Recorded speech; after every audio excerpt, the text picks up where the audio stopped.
गोड्डा के विधायक अमित मंडल जी का ये कहना है, यार आरोप भी है सीधे तौर पर, कि इतने बड़े सरकारी कार्यक्रम में मुख्यमंत्री जी का आगमन है, मंच पर होर्डिंग्स के पीछे तमाम विधायक सांसदों का नाम होता है, लेकिन बुलाते नहीं हैं उन्हें निमंत्रण देकर।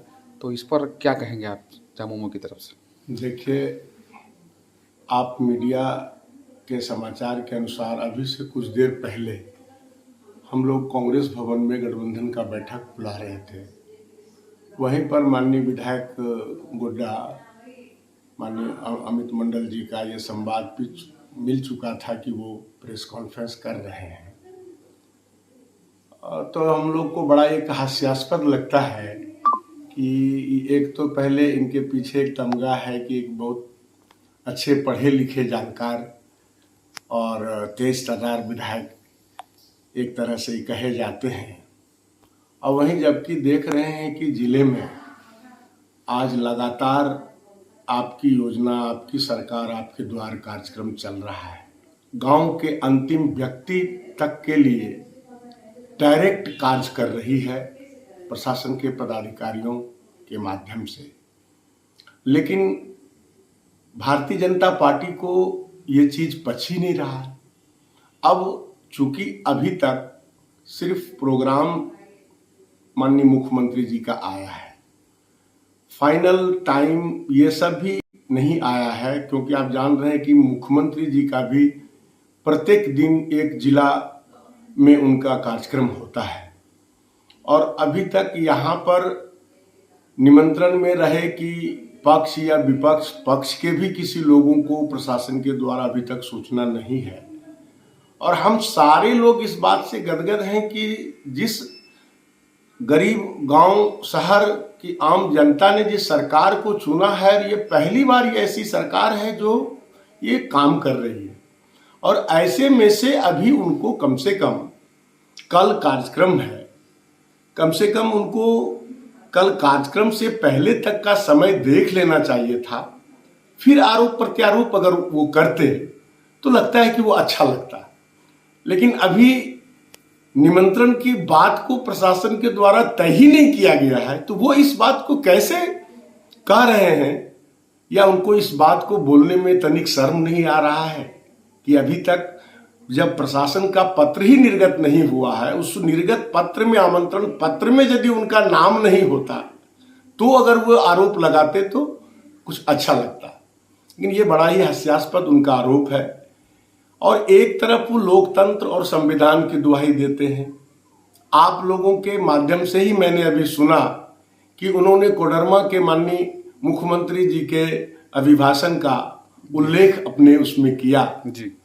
तो आप बता दीजिए अमित जी, ठीक है, राजनीति में पक्ष विपक्ष पर आरोप प्रत्यारोप करना जन्मसिद्ध अधिकार है, लेकिन कहीं पर मुख्यमंत्री जी ने सरकारी कार्यक्रम के माध्यम से कभी भारतीय जनता पार्टी के पार्टी का उल्लेख नहीं किया।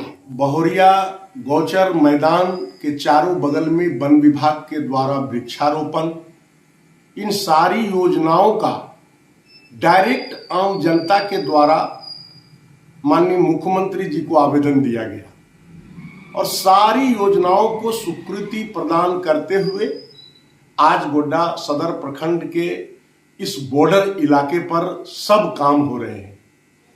लेकिन ये थोथी दलील और झूठा लोगों के बीच में पेश कर रहे हैं कि हमारे अनुशंसा पर और हमारे द्वारा किए गए कार्य पर इन योजनाओं का कार्य हो रहा है।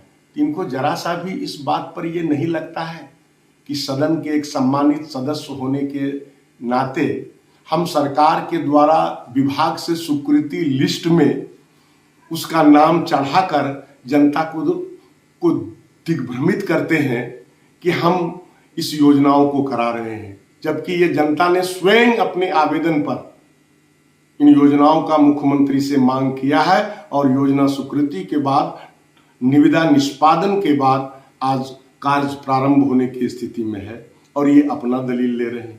एक तरफ ये कहते हैं कि माननीय मुख्यमंत्री जी हैं, और वे हम लोग छोटे प्रतिनिधि जो विधायक हैं, लोकतंत्र के एक सम्मानित सदस्य हैं विधानसभा के, वो हम लोगों के साथ गलत कर रहे हैं, और अभी तुरंत का एक वीडियो है जो बहुरिया भीखा पथ के शिलान्यास के समय में इनसे वहां के इलेक्टेड वार्ड सदस्य ने, उप मुखिया ने यह सवाल पूछा कि आप खटनई अमलो फसिया पथ का उद्घाटन कर, शिलान्यास कर, आप वहां के खटनई के मुखिया जो इनके स्वयं जाति समाज के हैं उनका इन्होंने सूचना पट पर नाम लिखाया। और वहीं बहुरिया भीखा पथ का जब ये शिलान्यास करने पहुंचे हैं और जनता ने जब सवाल किया कि आप अमलो पंचायत के मुखिया का शिलापट में नाम लिखाते हैं और यहां अमलो पंचायत का बनने वाला रोड का यदि मुखिया राघव मिश्रा है जो बहुरिया गांव से बिलोंग करता है, तो उनका नाम शिलापट में क्यों नहीं है और प्राकलित राशि भी क्यों नहीं दी गई है। तो इनका वीडियो अभी वायरल हो रहा है कि इन्होंने डांट करके बोला है हमारा मन का जो रोड में शिलान्यास किए हैं तो वहाँ का मतलब मुखिया का उसमें बोर्ड में नाम दिया हुआ है और यहाँ का ग्रामीण का कहना है कि यहाँ का मुखिया का नाम नहीं दिया है। क्या इसमें जातिवाद कर रहे हैं क्या? सुनिए, कोई प्रोटोकॉल नहीं मुखिया का, ना मुखिया उसका अनुशंसा किया ना उसका नाम रहेगा और कुछ और कुछ कोई प्रोटोकॉल नहीं मुखिया का। वहाँ का भी वो मेरा गुडविल पे, वो मेरे गुडविल पे, मुखिया का कोई प्रोटोकॉल नहीं है, नाम नहीं रहेगा। अब आप बताइए क्या ऐसे लोगों को माननीय मुख्यमंत्री पर आरोप लगाना शोभा देती है? पहले वो अपने गिरेबान में झांक करके देखे कि हम कहां तक अपने नैतिक कर्तव्यों का पालन कर रहे हैं। इनके सांसद निशिकांत दुबे जी यहां आते हैं, पोस्ट ऑफिस का उद्घाटन करते हैं आनंद फानन में। अभी कोई मशीन नहीं लगा है, किसी तरह का कार्य नहीं किया जा सकता है। नहीं तो हम मीडिया बंधु से आग्रह करेंगे कि कल आप जा करके पासपोर्ट अप्लाई करें, नहीं आधार कार्ड सुधार का ही सिर्फ यदि आप वहां पर अप्लाई करें तो आपको कहेगा कि सिस्टम फेल है। कनभारा पुल का शिलान्यास 2018 से बन रहा है, हमारे सरकार के सहयोग से कार्य को संपूर्ण कराया जाता है, अभी उसमें लाइटिंग नहीं किया गया है, लेकिन माननीय सांसद जी तुरंत उसका उद्घाटन कर रहे हैं।